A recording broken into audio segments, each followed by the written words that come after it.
Selamat datang di channel YouTube Enjoy Aja. Di video kali ini, gue mau bagiin informasi mengenai kesempatan untuk bisa bekerja di Jepang. Jadi, di video kali ini, buat kalian yang punya ijazah setara SMA, STM, atau SMK, ataupun sejenisnya, silahkan simak video ini baik-baik. Dan gue sendiri sebagai orang yang berharap bisa jadi content creator ini, berharap banget nih sebenarnya bisa untuk, dari gue sendiri, bisa membagikan ilmu-ilmu atau informasi-informasi yang gue tahu untuk para audiens gue yang semoga itu bermanfaat. Jadi buat kalian yang nonton video ini dan punya kenalan atau punya teman atau punya kerabat dekat yang sekiranya butuh informasi ini, gue minta tolong banget untuk dibagiin seluas-luasnya dan sebebas-bebasnya. Silahkan. Nah, salah satu informasi atau pengetahuan yang harapannya bermanfaat itu adalah ini, yaitu kesempatan atau opportunity untuk bisa kerja di Jepang. Jadi langsung aja kita mulai. Apa aja sih kesempatan itu? Let's go! Selamat datang di channel YouTube Enjoy Aja. Di channel ini, kalian akan disuguhi oleh konten-konten yang informatif dan juga harapannya semoga menghibur. Gue berharap bisa menjadi konten creator yang bukan hanya ngebagiin konten-konten yang bisa menghibur aja, tapi juga punya nilai edukasi. Jadi kedepannya orang-orang yang menikmati konten-konten gue bukan hanya terhibur, tapi juga bisa merasakan manfaatnya dan dampaknya secara langsung. Tentunya bisa diakses oleh siapa aja, di mana saja, dan dengan percuma atau gratis. Jadi selamat menikmati, enjoy! Nah, untuk bisa kerja di Jepang sendiri, itu ada berbagai macam jalurnya. Menurut informasi yang gue tahu, menurut teman-teman yang kerja di sini, dan informasi yang gue baca, ya banyak banget berbagai macam jalurnya gitu. Ya contohnya ada yang emang tadinya kuliah di sini, kuliah S1 atau S2 di sini, itu bisa langsung mereka bisa langsung daftar kerja pada sama seperti orang Jepang pada umumnya jalurnya. Terus yang selanjutnya ada yang baru lulus kuliah atau lulusan dari universitas di Indonesia, itu cari opportunity yang ada di Indonesia untuk bisa kerja di Jepang, itu juga ada. Biasanya sih orang-orang Jepang juga nyari juga di Indonesia, jadi opportunity-nya juga terbuka juga di sana. Ada juga buat yang punya ijazah SMA, SMK atau STM, bisa lewat jalur pemagangan. Istilahnya sih di bahasa Jepang adalah kensusei. Nah, pemagangan ini biasanya dibuka sama pemerintah. Jadi, pemerintah nyediain lowongannya seperti apa, nanti biasanya ada pengumuman dan kalian tinggal daftar di sana. Dan kali ini, gue mau bahas soal cara dan kesempatan untuk bisa kerja di Jepang yang versi kensusei. Jadi, yang buat magang. Dan apa aja itu, syaratnya apa, gimana caranya, dan juga apa aja opportunity-nya, simak aja, oke. Di Jepang sendiri, untuk tiap kantor itu biasanya ada istilah yang namanya kensusei dan seishai. Kensusei ini adalah para pemagang, biasanya diisi sama orang-orang penduduk selain orang Jepang asli, kayak Indonesia, terus Vietnam, ada Thailand, dan sebagainya. Untuk seishai sendiri, itu juga biasanya lebih banyak komposisinya itu orang Jepang itu sendiri, dan juga sebagian lainnya itu adalah dari orang-orang asing. Dan untuk judulnya sendiri, walaupun namanya pemagang, kalian tetap bakal dapat fasilitas dan juga gaji yang gak kalah menarik sama seishai atau pegawai asli. Kalau dibandingin sih ya tetap aja untuk kensusei gajinya itu lebih besar sih kalau menurutku ya, dan menurut apa yang aku tahu, mungkin referensiku agak berbeda sama teman-teman sekalian, tapi rata-rata yang aku tahu adalah gajinya kensusei atau pemagang ini ada lebih besar dibanding UMR yang ada di Indonesia, jadi ya cukup menarik lah. Dan setahu juga pengalaman dan kenalan-kenalanku yang menjadi kensusei tachi di sini atau jadi para pemagang di sini, mereka tetap bisa menabung, mengirim uang, bahkan cukup untuk hidup memenuhi kehidupan sehari-hari, bahkan juga tetap bisa jalan-jalan di Jepang itu sendiri. Menarik bukan?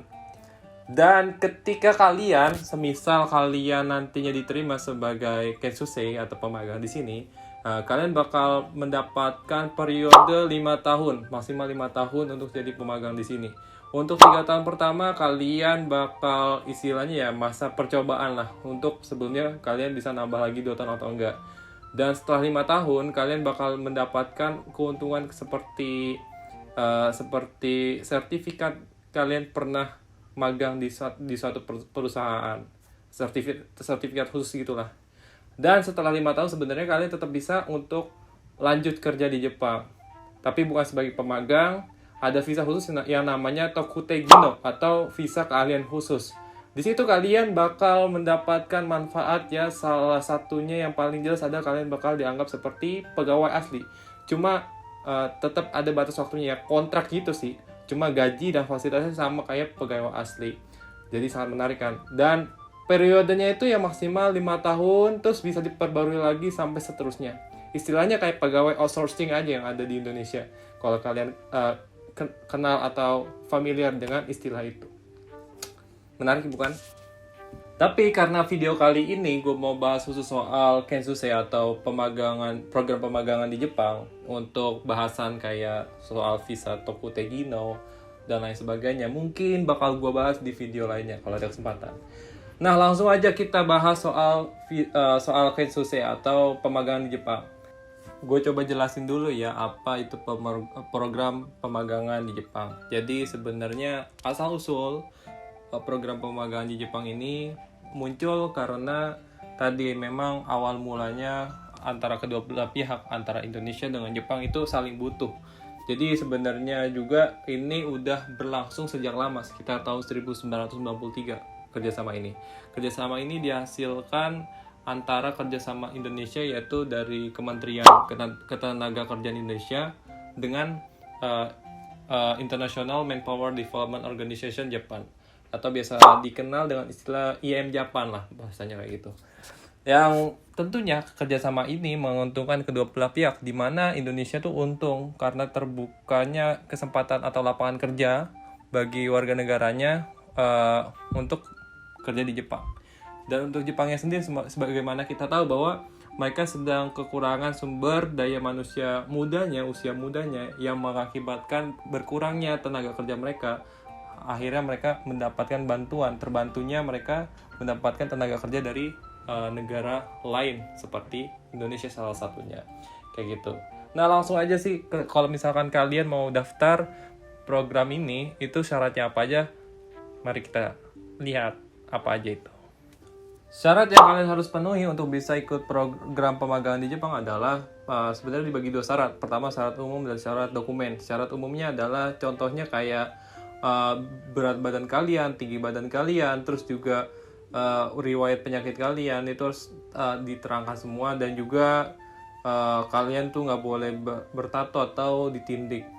Ya, lebih ke fisik sih, karena memang pekerjaan yang kalian bakal lakuin selama pemagangan di Jepang adalah pekerjaan yang mengandalkan fisik.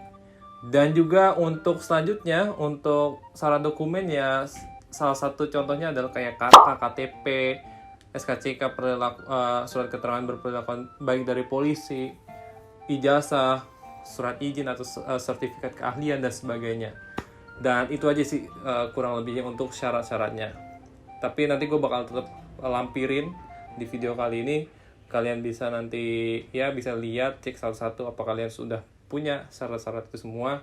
Kalau bisa lanjut ke proses selanjutnya.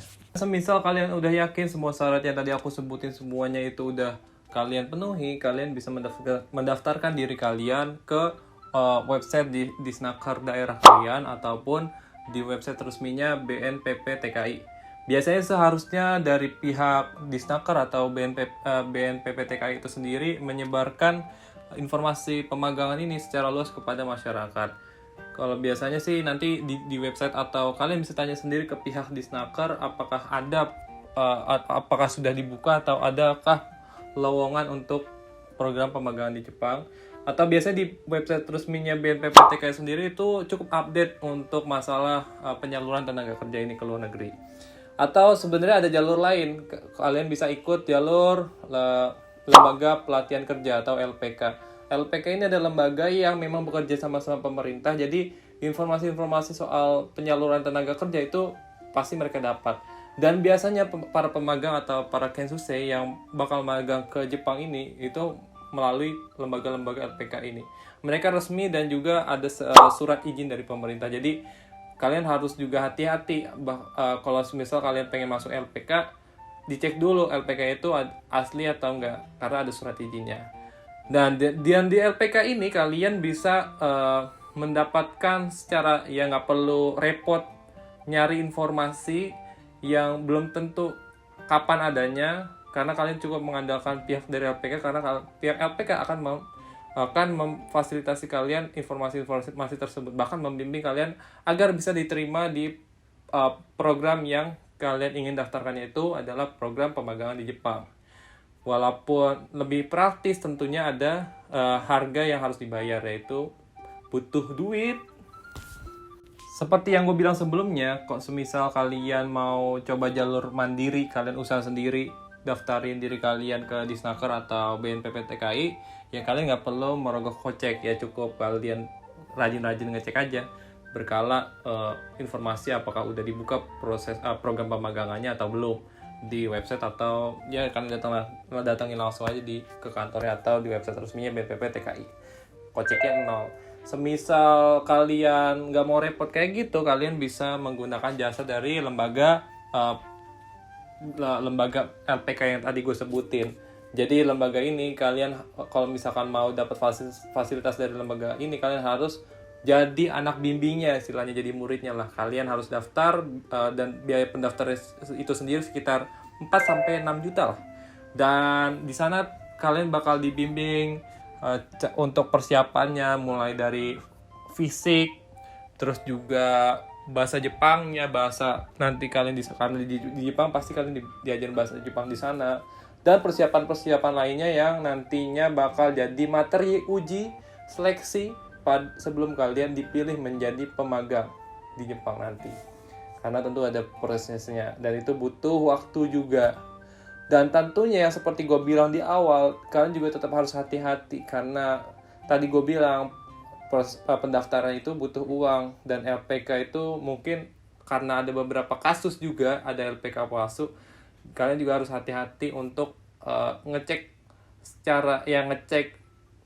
secara rinci aja apakah LPK ini asli apa enggak, karena biasanya sih ada surat izinnya, atau kalian bisa cek di websitenya. Nanti gue coba tampilin di video ini. Dan tetap hati-hati dan good luck. Nah, selanjutnya gue bakal bahas proses seleksinya, tapi bukan di video ini, di video lainnya, di video lain kesempatan mungkin ya. Selain itu, ini adalah informasi tambahan sekaligus sebagai informasi penutup di video kali ini. Jadi informasi tambahannya adalah buat kalian yang nanti memilih jalur LPK, ya kalian tentunya harus melalui proses pendidikan atau pembimbingan untuk bisa magang di Jepang. Prosesnya itu sendiri butuh waktu kurang lebih sekitar 1 tahun. Menurut interview gue sama teman-teman gue yang program Kensusa ini di Jepang. Dan juga tadi kan ada biaya pendaftaran yang 4-6 juta. Nah, untuk mereka sendiri yang programnya sampai 1 tahun, ini ternyata mengeluarkan kocek tambahan. Tentunya kan kayak butuh peralatan, juga keperluan hidup, juga makan sehari-hari dan sebagainya. Itu kan butuh kocek, juga butuh uang juga. Sekitar total untuk sampai selesai pendidikan udah include termasuk 4-6 juta biaya pendaftaran tadi, itu sekitar 20-30 juta katanya. Dan itu aja sih informasi yang bisa gue sampaikan di video kali ini. Mungkin bakal dilanjut di video-video selanjutnya. Sebelum itu gue juga mau coba review informasi apa aja yang udah gue bagiin selama video kali ini. Yang pertama tentunya gue tadi udah jelasin soal penjelasan apa sih itu program pemagangan di Jepang. Terus juga syarat-syaratnya apa aja, ada syarat umum, ada syarat dokumen, terus juga ada jalurnya apa, jalur dari